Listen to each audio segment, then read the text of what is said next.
Bem-vindas e bem-vindos ao Bookcast. Esse é o nosso espaço de análise de livros aqui no canal Arqueobook.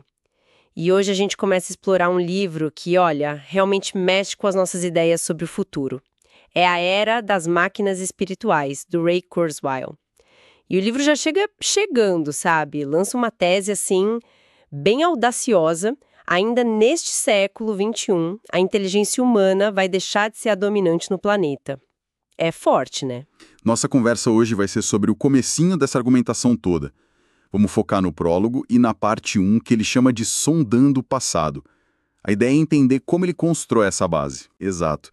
O Kurzweil, ele nos joga num redemoinho de conceitos, né? Ele basicamente diz: precisamos repensar tudo. A mudança tecnológica, a evolução da inteligência, tanto a nossa quanto a artificial, e até o que, no fundo, significa ser humano.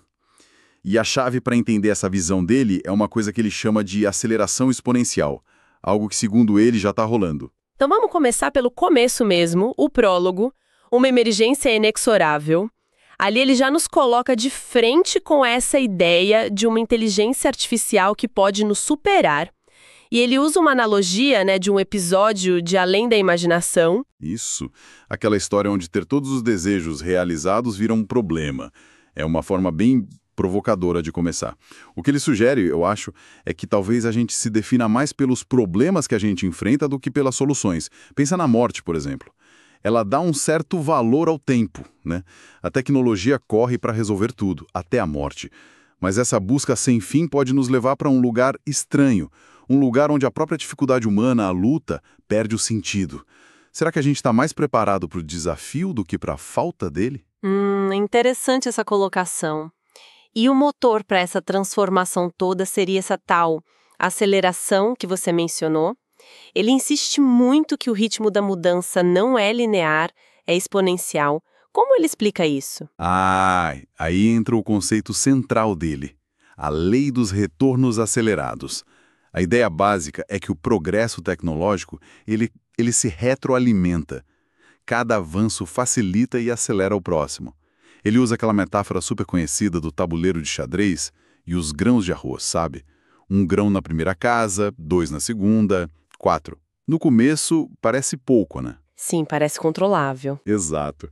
Mas aí, na segunda metade do tabuleiro, a coisa explode. Os números ficam absurdos, inimagináveis. E o Kurzweil argumenta que a gente está entrando nessa segunda metade agora, no século XXI. Por isso a sensação de que tudo está mudando rápido demais. E ele faz um contraste disso com outras espirais de tempo, como ele chama. O universo, por exemplo, começou super rápido e depois desacelerou. O desenvolvimento de um bebê no útero também, né? Rápido no início, depois diminui o ritmo. Mas a evolução da vida na Terra, e principalmente a evolução da tecnologia criada por nós, fazem o contrário. Começam devagar e, aceleram cada vez mais. Essa aceleração específica da tecnologia é o que move a visão dele. Ok, entendi a ideia da aceleração exponencial, mas para isso funcionar, ele precisa mostrar que não é só coisa recente, tipo, sei lá, a lei de Moore dos computadores, né? No capítulo 1, a lei do tempo e do caos, ele tenta dar uma base mais profunda para essa ideia, certo? Correto. Ele diz que a lei de Moore é só um exemplo moderno, de uma tendência muito mais antiga. Ele até mostra uns gráficos no livro, rastreando o poder de cálculo desde máquinas mecânicas, passando por relés, válvulas, transistores, até chegar nos chips. E a curva é exponencial ao longo de décadas. Mas ele vai além. Ele propõe uma lei mais fundamental, a lei do tempo e do caos. Lei do tempo e do caos. O que essa lei diz, basicamente? Bom, a ideia é que qualquer processo que evolui, seja biológico ou tecnológico, está sempre criando ordem a partir do caos do ambiente. E quanto mais ordem, ou seja, informação útil, complexidade que funciona, ele acumula, mais rápido ele consegue evoluir, consegue dar o próximo passo. A tecnologia, para ele, é um sistema aberto. Ela pega possibilidades do caos de opções, refina soluções, acumula essa ordem e, por isso, acelera. Isso seria diferente do universo como um todo, que é um sistema fechado, onde a tendência geral é aumentar a desordem, a entropia. Faz sentido essa lógica. E ele também usa aquele exemplo do ciclo de vida das tecnologias, né? O disco de vinil sendo substituído. Sim. Ele descreve aquele ciclo clássico. Começa com um precursor, aí vem a invenção, o desenvolvimento, chega na maturidade e aí aparecem os pretendentes, que são as novas tecnologias ameaçando a antiga. Depois vem a obsolescência e, por fim, vira a antiguidade. Isso serve para mostrar que mesmo tecnologias que parecem super estabelecidas acabam sendo superadas pela inovação acelerada. Mas o ponto crucial para o Kurzweil é a nossa capacidade como humanos de pular de uma curva tecnológica para outra. A gente não fica preso numa tecnologia só. Outros animais usam ferramentas, mas ele diz que só a gente tem tecnologia como um processo contínuo, registrado, que se constrói sobre si mesmo. É isso. Exatamente. Essa capacidade de inovar sobre a inovação anterior é o que nos permite surfar essa onda de aceleração. E esse salto entre tecnologias leva a gente para o capítulo 2, a inteligência da evolução. Aqui ele faz aquela pergunta fundamental. Uma inteligência pode criar outra mais inteligente que ela mesma?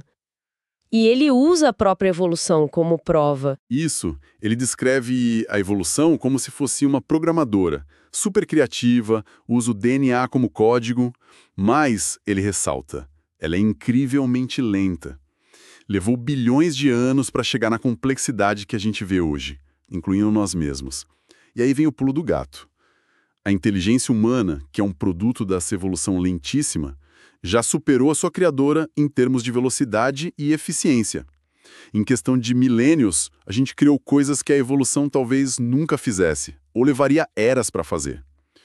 Para o Kurzweil, isso meio que abre um precedente, sabe? Se nós superamos nosso criador, que é a evolução, por que as nossas criações, as máquinas inteligentes, não poderiam nos superar também? Aquela barreira de uma inteligência não cria outra maior já teria sido quebrada por nós. Peraí, você disse antes que a evolução acelera por criar ordem do caos, mas o desenvolvimento individual, tipo um bebê, desacelera. Mas os dois partem de células e criam complexidade. Por que essa diferença de ritmo? Parece um pouco confuso. Boa pergunta. É um ponto sutil da teoria dele. A diferença estaria na escala e na dinâmica do tal do caos. A evolução começou com um mar de células interagindo meio ao acaso, muito caos inicial. O processo foi criar ordem a partir desse caos gigantesco. E quanto mais ordem, mais rápido. Já o desenvolvimento individual parte de uma célula, né? Menos caos inicial, relativamente falando. Ele cria um organismo super complexo, onde trilhões de células interagem internamente e com o ambiente. O foco aqui seria gerar mais interação e complexidade interna. E isso, segundo a lei do tempo e do caos dele, levaria a um ritmo mais lento entre os eventos importantes do desenvolvimento. É uma interpretação específica, né? Mas é assim que ele amarra a teoria. Entendi a lógica dele agora. Faz mais sentido dentro do modelo que ele propõe. Bom, saindo um pouco da biologia e entrando na mente, o capítulo 3, sobre mente e máquinas, aí ele mergulha a fundo na filosofia, né? Aquela imagem do computador dizendo "estou sozinho e entediado". Dá um arrepio pensar nisso. A questão é, será que máquinas tão complexas poderiam ter consciência de verdade? Sentimentos? Sim, aí ele entra de cabeça no clássico dilema mente-corpo. Cita Platão, Descartes, aquele penso logo existo, ele interpreta não só como lógica, mas como a constatação de que a experiência subjetiva existe. E ele separa o problema difícil da consciência, que é a experiência em si, como é ver o vermelho, do problema fácil, que é entender como os neurônios funcionam, os mecanismos. A ciência avança no fácil, mas o difícil, como saber se tem alguém ali dentro? E aquele experimento mental do Jack? A pessoa que vai trocando partes do cérebro por circuitos eletrônicos, aos poucos, ou tudo de uma vez. Isso bagunça completamente nossa ideia de identidade, não? Totalmente. Se a troca é gradual, a gente tende a achar que o Jack continua sendo o Jack. Mas e se for um upload instantâneo por um computador, e o cérebro original for destruído? Ainda é o Jack? E se não destruir o original? Aí temos 2 Jacks. Ou podemos fazer cópias infinitas. Exato. Isso tudo serve para mostrar como nossas intuições sobre o eu, sobre identidade, são frágeis diante dessas possibilidades futuras. O Kurzweil usa isso para argumentar que a consciência, a subjetividade, talvez seja impossível de verificar objetivamente por fora. A gente pode construir algo que age como se fosse consciente, mas ter certeza é outra história. É uma discussão filosófica que parece não ter fim mesmo. Mas o Kurzweil não fica só viajando na filosofia, né?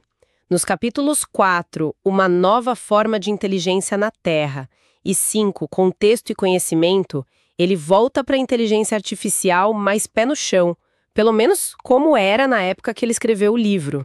Isso, ele faz um mapeamento dos avanços da IA até ali, menciona a recursão e a busca, que foi o que o Deep Blue usou para ganhar do Kasparov no xadrez.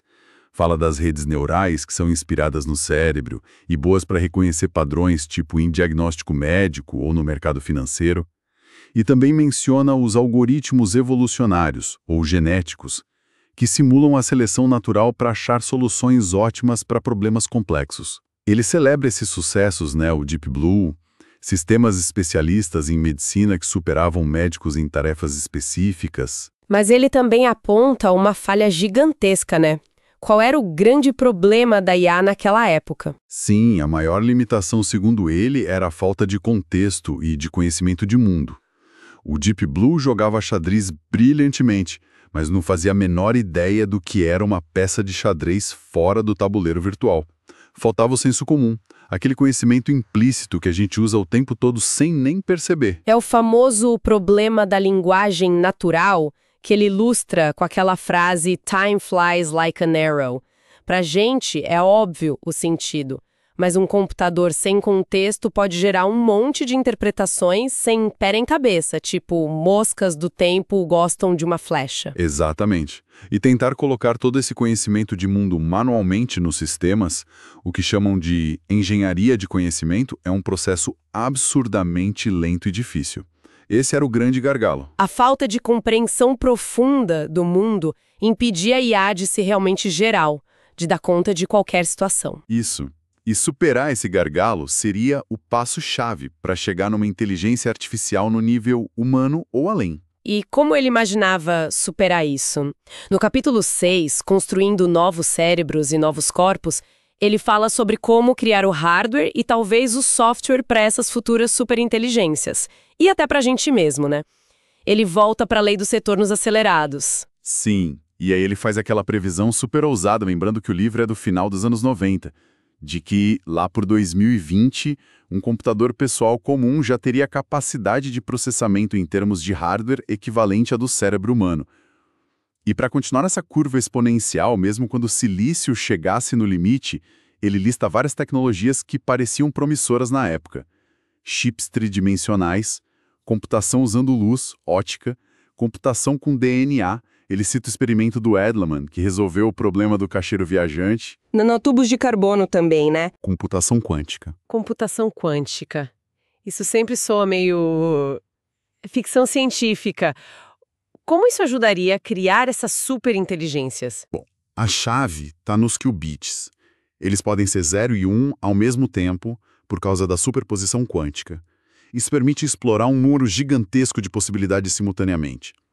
Para certos tipos de problema, como quebrar as criptografias que a gente usa hoje, ou talvez simular sistemas muito complexos como moléculas ou, quem sabe, redes neurais enormes, a computação quântica seria exponencialmente mais rápida que os computadores clássicos. Então, é vista como um caminho além do silício para conseguir o poder computacional bruto que o Kurzweil acha necessário para simular a inteligência humana e eventualmente superá-la. E tem uma coisa interessante. O emaranhamento quântico, aquela ação fantasmagórica à distância que o Einstein falava, poderia tanto quebrar a segurança atual, quanto criar criptografias futuras impossíveis de quebrar. É uma faca de 2 gumes. Ok, temos o hardware super potente, mas e o software? A inteligência em si? De onde viria? Aí, a aposta principal do curso é na engenharia reversa do cérebro humano. Basicamente, mapear como o nosso cérebro funciona para poder replicar os princípios dele em máquina. Ele discute métodos invasivos, tipo escanear cérebros de pessoas falecidas com altíssima resolução, e também os não invasivos, como os avanços que ele imaginava em ressonância magnética para mapear as conexões e atividade em cérebros vivos.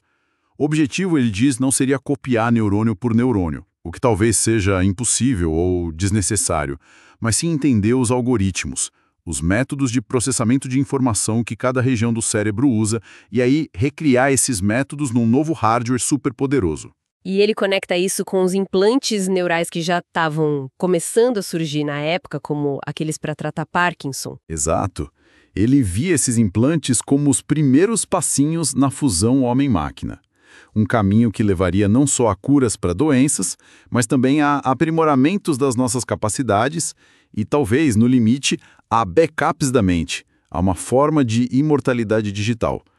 Ele só é bem determinista nessa parte, né? Ele argumenta que a competição econômica, militar e os benefícios óbvios que as pessoas veriam tornariam essa trajetória quase inevitável, mesmo com todos os riscos. Ele reconhece os perigos, mas a aposta dele é clara. A aceleração vai continuar. Ufa, foi um mergulho e tanto, hein? Exploramos hoje a base da argumentação do Kurzweil em A Era das Máquinas Espirituais. Vimos a lei dos retornos acelerados como o grande motor de tudo. A ideia da evolução como um precedente mostrando que uma inteligência pode sim criar outra mais capaz. Passamos pelos desafios filosóficos enormes da consciência, da identidade. E chegamos nas tecnologias que ele via como promissoras para tornar tudo isso realidade. A engenharia reversa do cérebro, computação quântica e por aí vai. Foi uma jornada densa mesmo, né? Do cosmológico ao filosófico e ao tecnológico. Vimos como ele monta essa fundação para justificar as previsões que virão depois. A ideia central é que a mudança tecnológica não é só rápida, ela está acelerando de um jeito que desafia a nossa intuição, e isso nos levaria a um futuro onde a inteligência não seria mais só biológica. Exatamente. E todo esse arcabouço que a gente discutiu hoje, do prólogo e da parte 1, é só o começo da história que ele conta. É a preparação do terreno. Isso mesmo. Na nossa próxima conversa sobre essa obra instigante, a gente vai mergulhar nas previsões concretas que o Kurzweil faz para as décadas do século XXI. Como ele imaginava que essa transformação radical ia acontecer na prática, quais os marcos que ele previu. Fiquem com a gente para a continuação dessa análise aqui no Bookcast do Arqueobook. Até a próxima! Olá, sejam bem-vindos a mais uma conversa aqui no Bookcast, o espaço de análise do canal Arqueobook. A gente sempre busca mergulhar fundo em fontes importantes. E hoje, olha, o material é dos bons. A Era das Máquinas Espirituais, do Ray Kurzweil, na edição da editora Aleph. Oi, é um livro que realmente força a gente a pensar sobre o futuro da tecnologia, né? E da nossa própria humanidade. E o Kurzweil não é um Zé Ninguém, né? Ele inventou coisas importantes, tipo o primeiro scanner CCD, o sintetizador de texto para fala. E isso dá um peso para as ideias dele, mesmo quando soam meio ficção científica. Com certeza. O San Francisco Chronicle, na época, até comentou isso. Essa mistura de ciência com especulação bem ousada. Exato. E hoje nosso foco é bem específico. A gente não vai tentar cobrir o livro todo de uma vez, não. Vamos nos concentrar na segunda parte, que ele chama de parte 2, Preparando o Presente. É aqui que ele meio que monta o tabuleiro, sabe? As bases conceituais, tecnológicas, que vão sustentar as previsões lá na frente. Basicamente, capítulos 1 a 6. Ok, vamos descompactar isso. E é super importante fazer isso, sabe? Mergulhar nesses capítulos primeiro. O Kurzweil, ele constrói o argumento dele, assim, camada por camada. Entender essa preparação do presente é a chave para a gente poder avaliar, né, se as visões mais radicais dele fazem sentido. Inteligência artificial, nanotecnologia, essa fusão homem-máquina. Uhum. Sem essa base, as previsões poderiam parecer só, sei lá, delírio tecnológico, né? Faz sentido. Então, vamos começar pelo conceito que talvez seja a espinha dorsal de tudo aqui. A lei dos retornos acelerados. Capítulo 1. Aqui é onde a coisa fica realmente interessante. Ele diz que o progresso, principalmente o tecnológico, não anda assim, linear. passo a passo constante. Não. Ele acelera. E a própria taxa de aceleração aumenta. E esse é um ponto crucial, porque vai contra a nossa intuição, né? A gente tende a pensar linearmente. Tipo, as coisas mudam nesse ritmo, então no futuro vão continuar mudando nesse ritmo. Kurzweil diz erro total. Ele até usa aquela lenda do inventor do xadrez para ilustrar. Do tabuleiro. 1 grão na primeira casa, 2 na segunda, 4 na terceira. Isso. Parece pouquinho no começo, super modesto. Mas é quando chega na segunda metade do tabuleiro. Bum! A quantidade de grãos explode, né? Fica maior que toda a produção mundial de trigo, sei lá. É um negócio inimaginável olhando só o começo. É essa a ideia da aceleração que ele descreve. E ele mostra que isso não é só uma lenda, né? A lei de Moore é o exemplo clássico na computação. A densidade de transistores num chip e, por consequência, o poder de processamento que se compra com $1 dobrava a cada, 18, 24 meses. O livro até traz uma tabela da Intel, de 72 a 97, que mostra isso claro. De milhões para milhões de transistores. Mas o ponto do Kurzweil é ainda mais profundo. Como assim? Qual seria? Ele argumenta que essa aceleração exponencial na computação é, na verdade, mais antiga que os próprios circuitos integrados. Ele mostra um gráfico que cobre quase um século, de 1900 a 1998, sabe? E a capacidade computacional por $, continua subindo exponencialmente, mesmo atravessando 5 tecnologias diferentes. 5? Quais? Começa com máquinas eletromecânicas, aí passa por relés, válvulas, transistores discretos e só depois os circuitos integrados. A curva continua subindo, mesmo quando uma tecnologia específica chega no limite e é substituída por outra. Uau, isso é fascinante. Quer dizer que a aceleração é uma força mais, fundamental. Não depende só do silício, por exemplo. Ele também fala dos ciclos de vida da tecnologia, né? Aquela coisa de precursor, invenção, desenvolvimento. Sim, e depois vem os pretendentes, as novas tecnologias que chegam para desafiar que está dominando. Aí vem a obsolescência e, finalmente, vira peça de museu antiguidade. O disco de vinil é um exemplo perfeito que ele usa.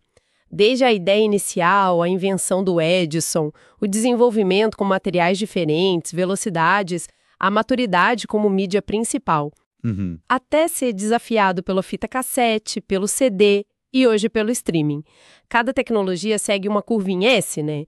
De adoção, de desempenho, mas a fronteira do desempenho tecnológico geral, essa continua avançando exponencialmente através de várias curvas S seguidas. Essa ideia de aceleração também mexe com a nossa percepção do tempo, né?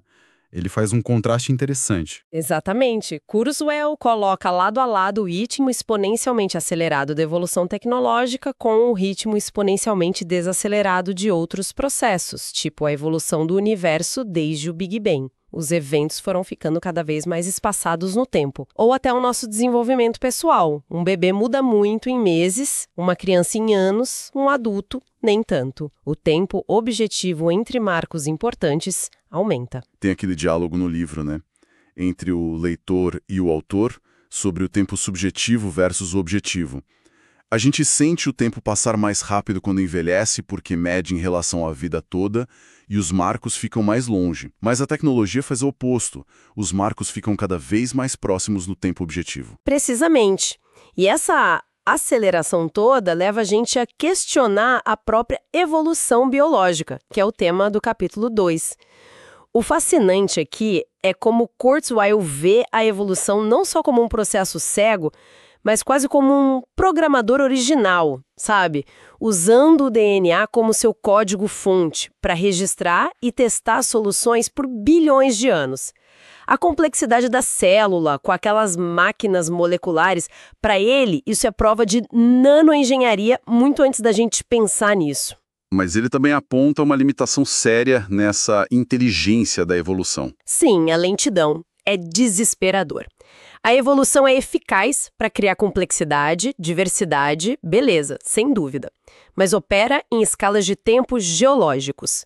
Kurzweil até arrisca um cálculo provocador do QI da evolução e conclui que é tipo um pouquinho acima de zero. Inteligente o bastante para criar ordem localmente, mas assim, sem pressa nenhuma. E é aí que entra o contraste com a inteligência humana. Exato. Nós que somos produto dessa evolução lenta, desenvolvemos a capacidade de aprender, inovar, passar conhecimento adiante muito mais rápido. A gente consegue pular de uma curva de aprendizado para outra, acumulando tecnologia. Isso, para o Kurzweil, é o que nos diferencia. Superamos a velocidade da nossa própria criadora, a evolução. E isso levanta a pergunta central do livro. Qual? Se nós superamos nosso criador, a evolução, será que uma inteligência criada por nós, a IA, pode vir a nos superar também? Essa pergunta é o gancho perfeito para os dilemas dos capítulos 3 e 4, sobre mente, consciência, máquinas. Kurzweil abre o capítulo 3 com aquela provocação. Se seu computador dissesse, tô sozinho e entediado, fica aqui comigo, alguém ia acreditar que ele está sentindo isso de verdade? Joga a gente direto no vespeiro da consciência artificial. E ele explora isso com um experimento mental clássico, o paradoxo de Jack.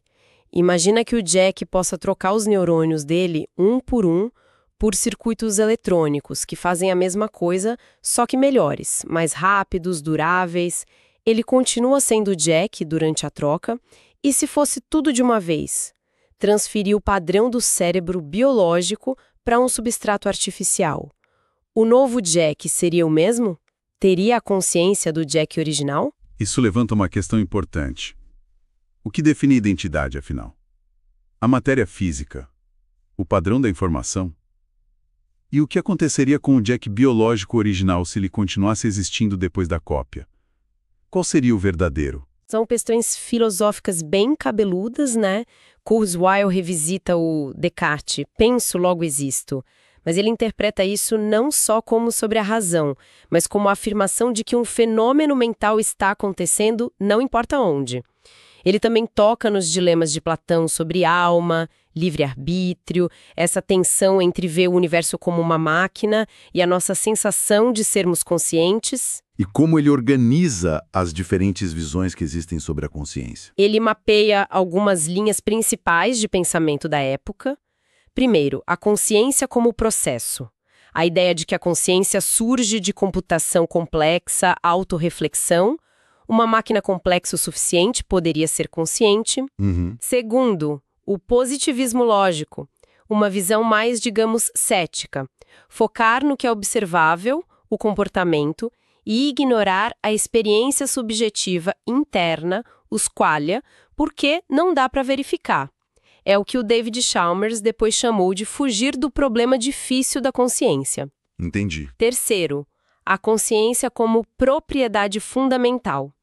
A ideia de que não é só um processo, mas algo mais básico, talvez ligado a um tipo diferente de matéria ou uma propriedade do universo, que não se reduz à computação normal. Certo. E quarto, a perspectiva da mecânica quântica.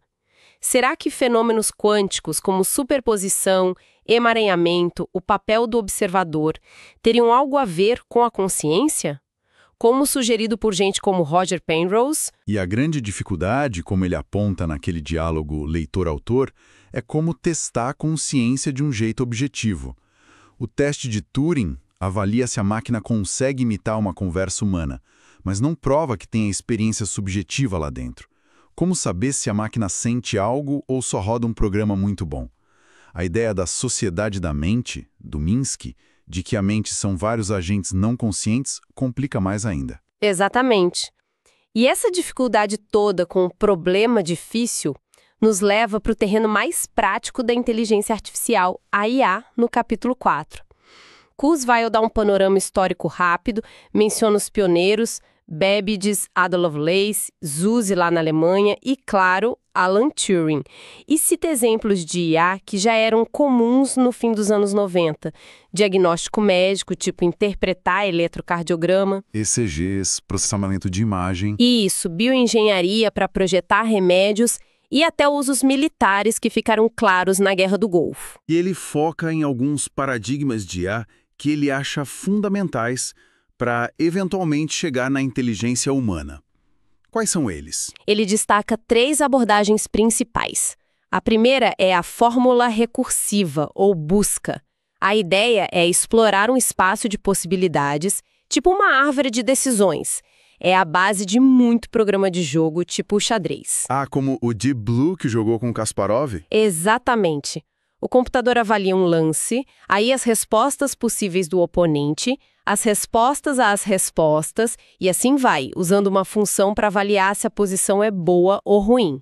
O Deep Blue era um exemplo extremo disso, com hardware especializado para calcular milhões de posições por segundo. Força bruta inteligente, digamos assim. Entendi. Explorar as opções. E o segundo paradigma? O segundo são as redes neurais, inspiradas ainda que de forma bem simples, na estrutura do cérebro. São redes de neurônios artificiais conectados. A força delas é a capacidade de aprender com dados. As conexões têm pesos que são ajustados num processo de treinamento. O método comum para isso é o backpropagation. Backpropagation. Explica um pouquinho melhor isso aí. Como funciona? Basicamente, é um jeito matemático da rede aprender com os erros. Quando ela dá uma resposta errada no treino, o algoritmo calcula o tamanho do erro e meio que empurra esse erro de volta pelas camadas da rede, ajustando os pesos das conexões para tentar reduzir o erro da próxima vez. É como se a rede fosse se corrigindo para melhorar. Ah, entendi. Um ajuste fino, contínuo, baseado no erro. Isso. Kurzweil cita o uso disso para diagnóstico médico, tipo classificar câncer de mama, análise financeira, aquele sistema BrainMaker fazia previsões, reconhecimento de fala, de escrita. Faz sentido. E o terceiro paradigma? O terceiro são os algoritmos evolucionários ou genéticos. A inspiração aqui é direta da evolução de Darwin. Você cria uma população de soluções possíveis para um problema, representadas como cromossomos digitais. Essas soluções competem entre si, baseado numa função de aptidão, que mede quão boas elas são. As melhores têm mais chance de reproduzir, combinando partes do código genético delas para gerar novas soluções.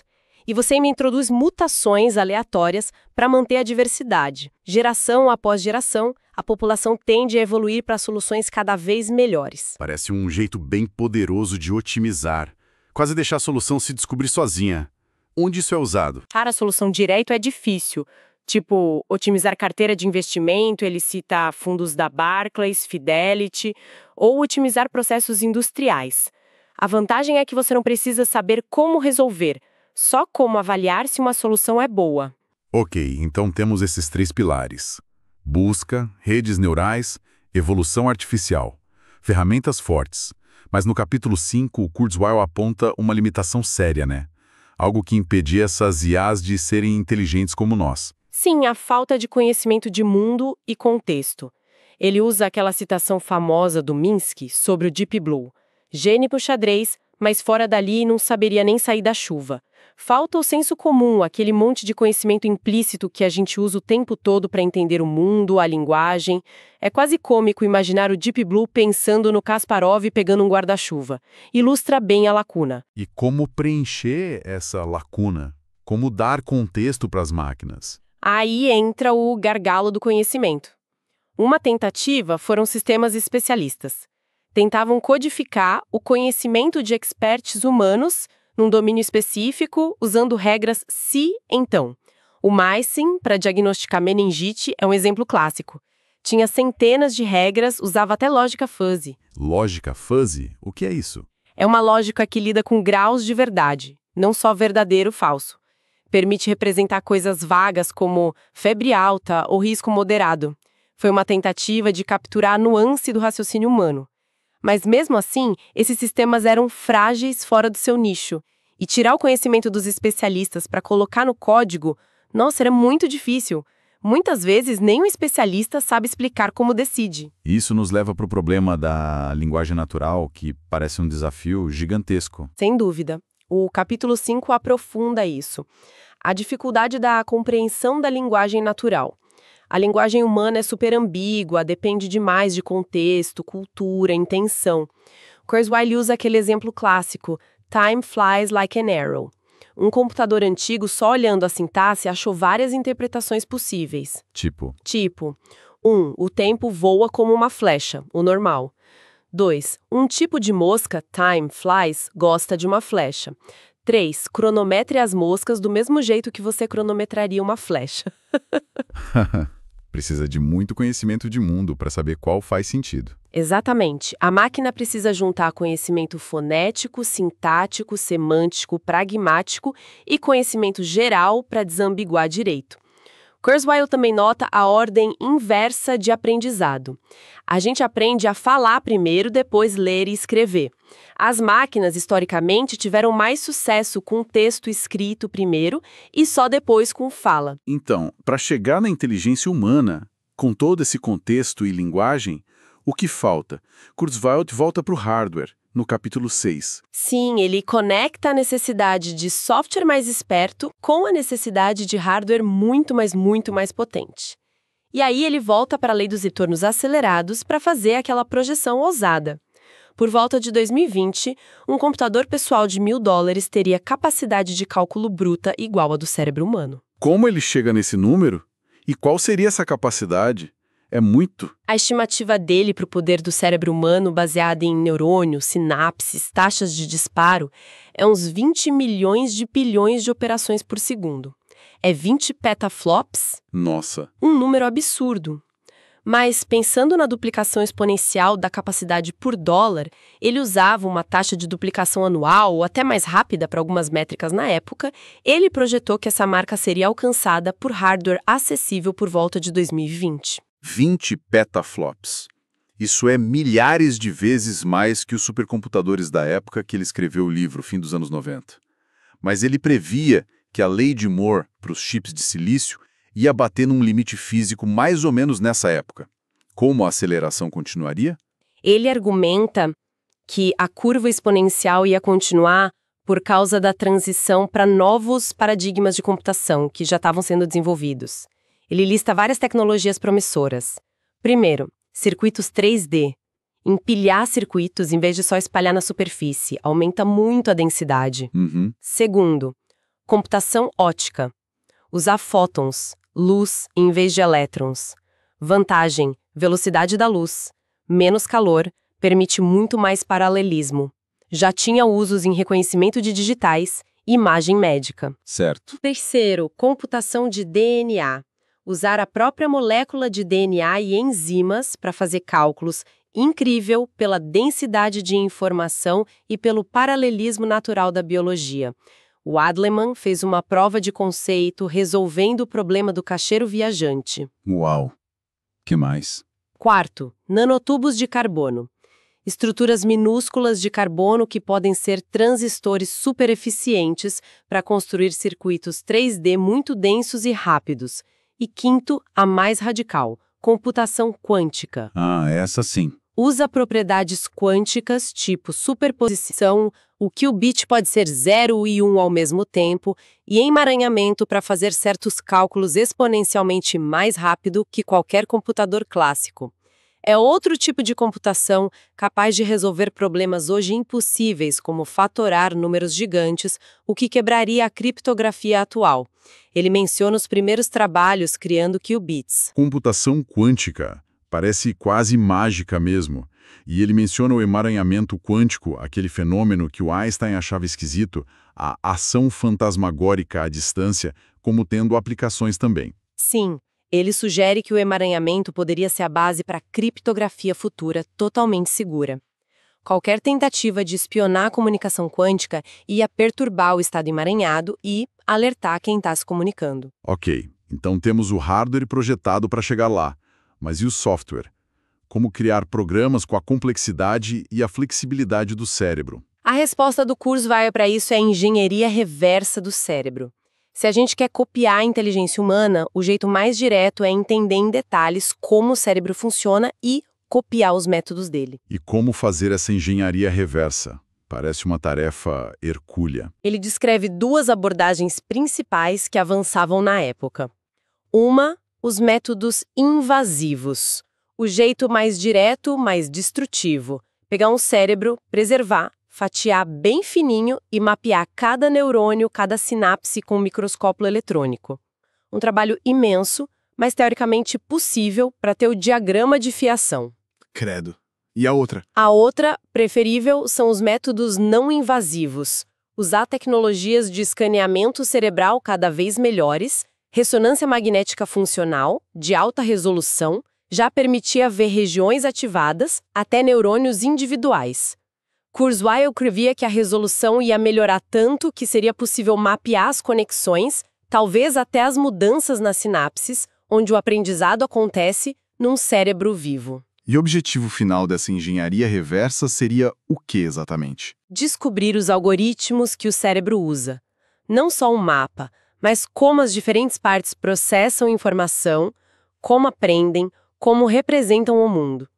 Entender os princípios computacionais da audição, da visão, do planejamento, para poder replicar isso em silício ou em outro substrato avançado. Ele via os implantes neurais da época, tipo eletrodos para Parkinson, implantes cocleares, como os primeiros passos nessa direção de entender e interagir com o cérebro. Ufa! Que viagem por essa segunda parte do livro.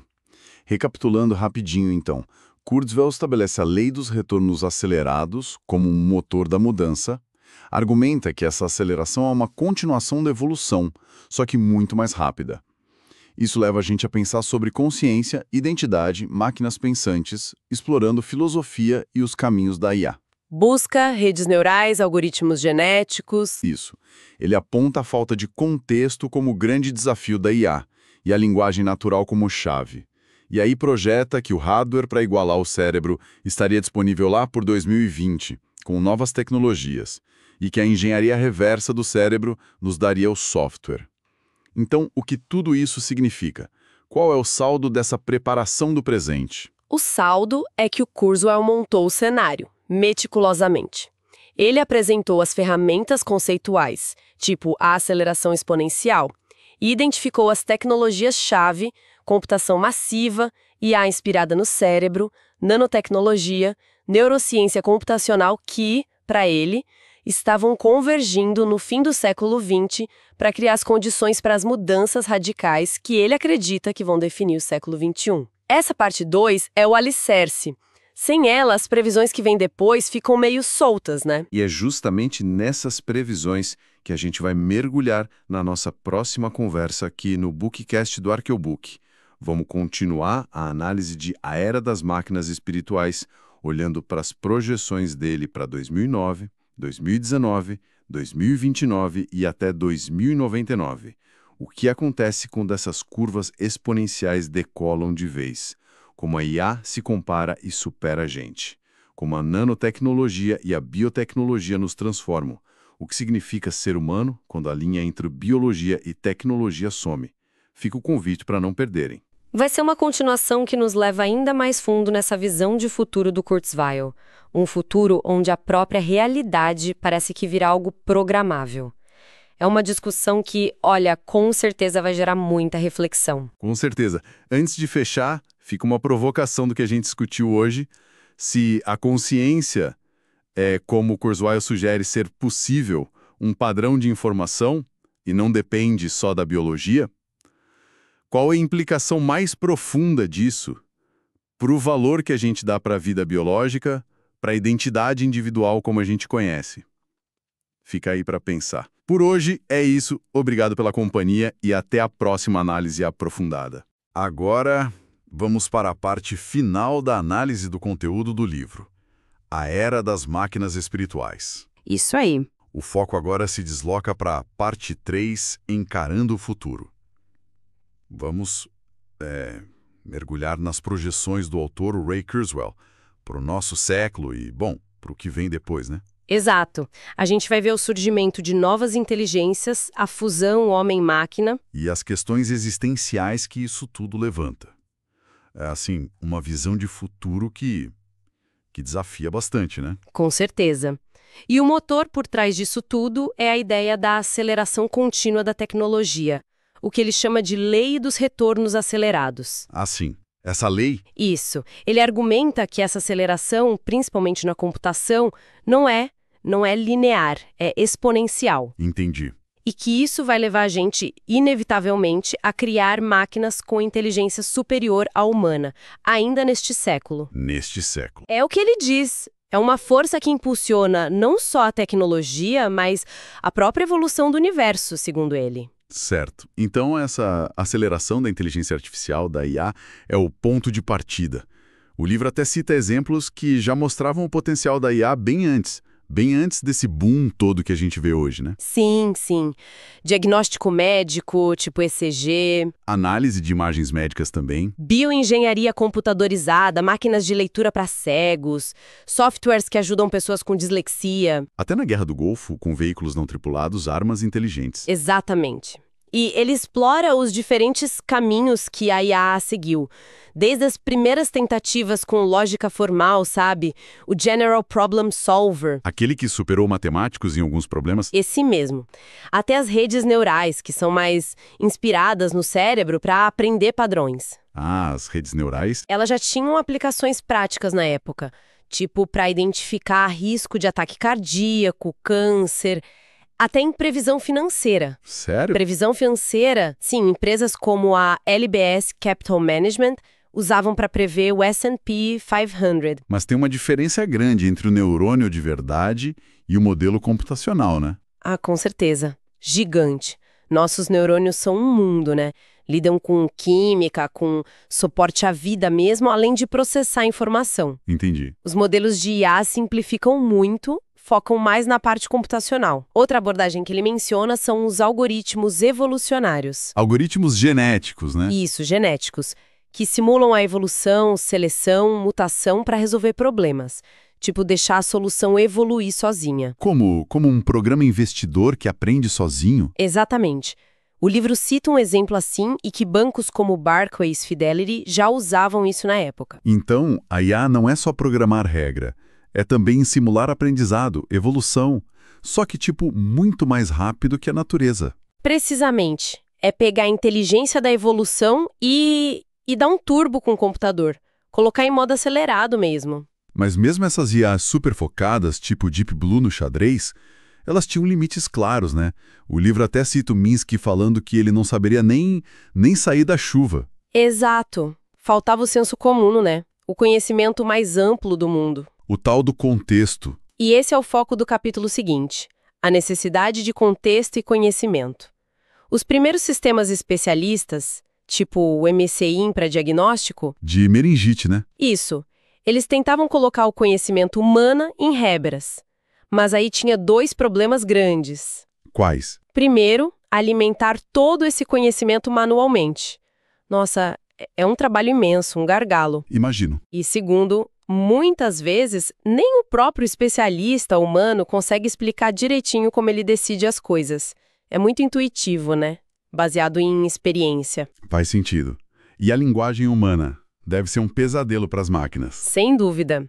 É super complexa, tem camadas e camadas, som, palavra, gramática, significado, contexto. Uma frase simples pode ter vários sentidos. Exato. O livro dá aqueles exemplos clássicos, tipo Time Flies Like an Arrow, que a gente só entende pelo contexto. A sintaxe sozinha não resolve. E o aprendizado da máquina é meio ao contrário do nosso, né? Curioso isso, né? A gente aprende a ouvir, depois falar, depois escrever. As máquinas geralmente aprenderam a gerar texto, depois entender texto, aí sintetizar a fala e o mais difícil, entender a fala humana, contínua, com sotaque, com tudo. Então aquela imagem do R2-D2 que entende tudo, mas só faz bip, é furada. Totalmente. Enganosa sobre a dificuldade real de entender a linguagem. É. Adquirir conhecimento é um processo lento mesmo. O livro até fala disso, desse esforço nosso para aprender. E falando em velocidade, a gente volta para a lei dos retornos acelerados na computação. O poder de processamento por dólar dobrava cada vez mais rápido. Isso. A cada 3 anos, depois a cada 2, depois anual, na época do livro. E ele sugeria que até essa taxa de aceleração podia acelerar. Exatamente, um crescimento exponencial da taxa de crescimento exponencial. Uma loucura. E para dar uma ideia, qual a estimativa da capacidade do cérebro humano que ele usa? Bom, eles jogam um número na casa dos 20 quatrilhões de cálculos por segundo. É baseado em 100 bilhões de neurônios, Umas 1.000 conexões por neurônio dá uns 100 trilhões de conexões. 20 quatrilhões. É cálculo pra caramba. Muito. E a projeção dele com essa lei toda era que um computador pessoal de $1.000 chegaria nisso por volta de 2020. 2020, uma projeção bem ousada pra época. Bastante. Mas aí vem a pergunta. E quando a lei de Moore dos chips de silício acabar? Quando chegar no limite físico, a aceleração para? Então, segundo Kurzweil, não. Ele diz que a lei dos retornos acelerados é mais fundamental. Ela encontra outros meios para continuar. Ah, interessante. Que meios seriam esses? O livro explora várias possibilidades. Chips 3D, empilhando circuitos. Computação ótica, usando luz? Isso, computação de DNA, aproveitando o paralelismo do DNA. Teve aquele experimento famoso do Edelman. No problema do vendedor viajante, né? Esse mesmo. Resolveu um problema complexo usando DNA num tubo de ensaio. Incrível. Nanotubos de carbono também, que são folhas de grafite finíssimas, super fortes, podem ser fios ou transistores. Menores, mais duráveis que silício. Exato. Potencial para computadores 3D bem densos. E a mais diferente de todas, a computação quântica. Sim, essa usa as bizarrices da mecânica quântica. Os qubits que podem ser 0 e 1 ao mesmo tempo. Isso permite explorar muitas soluções de uma vez, né? Exatamente. Para resolver problemas que hoje são impossíveis para os computadores normais. Tipo, quebrar criptografia forte, otimizar sistemas gigantescos. Já tinha protótipo na época. Sim, bem inicial. O livro cita um que conseguiu somar 1 + 1 usando moléculas. Então a aposta do autor não era numa tecnologia específica, mas na certeza de que alguma ia continuar a curva. Perfeito. O padrão de aceleração é mais importante que a tecnologia do momento. Entendi. E essa computação quântica levanta outras questões, né? Sobre observação, consciência e segurança também. Segurança? Como assim? Se ela pode quebrar a criptografia. Pois é, poderia quebrar a atual. Mas outra propriedade quântica, o emaranhamento. A ação fantasmagórica à distância do Einstein. Essa mesma. Partículas ligadas que se influenciam instantaneamente, não importa a distância. Isso poderia criar uma criptografia inquebrável. Como? Imagina usar pares de fótons emaranhados para gerar chaves secretas. Qualquer tentativa de espionar quebraria o emaranhamento e seria detectada na hora. A própria física garantiria a segurança. Uau! Que doideira. Fascinante. E essa conexão física-tecnologia leva de volta para a questão da consciência, né? Que o livro também explora. Sim, aquela diferença entre a radiação vermelha e a sensação de ver vermelho. O problema difícil da consciência. Que não é nada fácil de explicar. De jeito nenhum. O livro revisa as visões, tem quem diga que é só ilusão da linguagem ou o cérebro pensando sobre si mesmo. Outros dizem que nem vale a pena discutir o subjetivo porque não dá para verificar. Os positivistas lógicos. Tem a visão do Descartes, penso, logo existo, como afirmação da realidade da mente. E tem quem acha que a consciência é algo fundamental, tipo uma partícula ou força nova. Ou que precisa de uma abordagem dual. Isso. Tipo, a mecânica quântica aceita onda e partícula. Talvez a consciência precise de algo assim para entender o objetivo e o subjetivo juntos. E ainda tem a ideia de múltiplas consciências dentro da gente, da sociedade da mente do Minsky. No fim, parece impossível provar que outra coisa é consciente. Exatamente. E aí essa incerteza fica crucial quando a gente pensa em engenharia reversa do cérebro e modificação do corpo. A nanotecnologia entra forte aí, né? Muito. Para superar os limites da biologia. Construir átomo por átomo, nanomáquinas médicas, materiais de nanotubos superfortes. Matéria inteligente, que muda de forma. Isso. O livro fala dessas possibilidades. E para entender ou replicar a mente, tem que mapear o cérebro. Sim, com escaneamento cerebral. Métodos não invasivos, tipo ressonância magnética de altíssima resolução, para mapear estrutura, função, conexões. O objetivo seria entender a arquitetura para simular ou fazer upload da mente. Exato. Mas os desafios são gigantes. Como separar o que é processamento de informação do que é só suporte à vida do neurônio? Como modelar a computação do cérebro, que mistura tudo, analógico, digital, quântico? Enquanto isso, os implantes neurais já eram uma realidade, né? Para Parkinson, surdez. Sim, e o livro imagina um futuro onde eles não só consertam, mas melhoram audição, memória, cognição. E aí vem a questão da identidade, né? Se você melhora demais, ainda é você? Boa pergunta. E o passo final? Seria o upload da mente. Escanear tudo e recriar um computador. Backup da mente. Imortalidade digital. Potencialmente. Mas os dilemas éticos são enormes. Faz o upload de uma vez, aos poucos, o que faz com o cérebro original. Destruir é assassinato ou suicídio? Onde fica a identidade? No padrão de informação ou na matéria? Complicado. E diante disso tudo, máquinas superinteligentes, humanos melhorados. Como ficam os humanos normais? O livro parece meio pessimista. A visão que ele apresenta é que a tecnologia mais forte tende a ganhar, né? Como aconteceu outras vezes na história. Não que a gente vá virar escravo. Talvez não. Talvez a gente nem seja útil economicamente para elas. Mas nosso pensamento, sem ajuda, ficaria para trás. E tentar parar isso, ele acha fútil. Competição global, busca por conhecimento, os benefícios são muito tentadores.